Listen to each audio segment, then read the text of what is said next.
మేము ఇవ్వాల్సిన food packets కానీ అవన్నీ వెళ్తున్నాయి. ఇంకా ముమ్మరం చేస్తున్నాం. ట్రాఫిక్ కూడా కంజెషన్ ఉంది, అన్ని రెగ్యులేట్ చేస్తున్నాం. చివరి ప్రాంతానికి కూడా వెళ్లాల్సిన అవసరం ఉంది.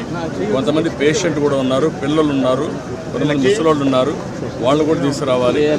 ఎవరు కూడా ప్యానిక్ రియాక్షన్ అవసరం లేదు. అందరూ ఓపిక పట్టండి. 1 గంట 2 గంటల్లో అందరం ఓపికగా ఉంటే ఇంకా తొందరగా పనులు అవుతాయి. అన్నీ చేస్తానని అప్పీల్ చేస్తున్నా. ఇక్కడే ఉంటా, కంట్రోల్ రూమ్ని యాక్టివేట్ చేస్తున్నా. ఎంతవరకు చేయగలుగుతామో అన్నీ చేసి అందరిని ఆదుకుంటాం. 110 పైన బోట్లు పనిచేస్తున్నాయి. అదే మాదిరిగా 4-6 హెలికాప్టర్లు వస్తున్నాయి. ఒక హెలికాప్టర్లో ఫుడ్ పెట్టడం కానీ, లేకుంటే బోట్లో తీసుకుపోవడం కానీ, పేషెంట్లు తీసుకురావడం కానీ ఇవన్నీ జరుగుతున్నాయి. వర్షం కూడా పడతా ఉంది, అయినా కూడా ఎక్కడ ఆపరేషన్స్ ఆపం అన్ని విధాలు. సార్, ప్రకాశం బ్యారేజ్ 69 గేట్ దగ్గర బోట్లు కొట్టుకురావడం ఏమన్నా కుట్రే ఉందా? ఇవన్నీ ఇప్పుడు నేను అవన్నీ మాట్లాడను. ప్రతి ఒక్కదానికి మనం అవన్నీ మాట్లాడడం కరెక్ట్ కాదు.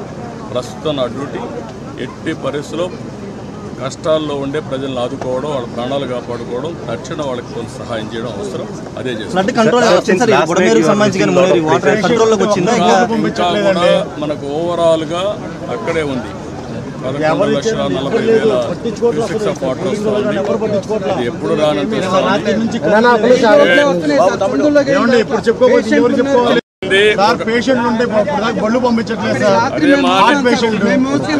మా మాట ఏంటండి, 1 గంట టైం ఇవ్వండి, చేస్తాను. మమ్మల్ని ఇబ్బంది పెట్టి నన్ను ఒక్కడే ఇబ్బంది పెట్టినా కూడా అందరికి న్యాయం చేస్తాను. విన్నానమ్మా, మీ కష్టాలు అర్థం చేసుకున్నాను. అందరిని ఇంటూనే వచ్చా. ఇప్పుడు మళ్ళా పోయి నేను అన్ని స్ట్రీమ్ లైన్ చేస్తాను. మళ్ళా వస్తాను, నేను చూసుకొని చేస్తాను. నాకు వదిలిపెట్టి నేను చేస్తాను. ఒకటి ఇచ్చేసి పంపించు.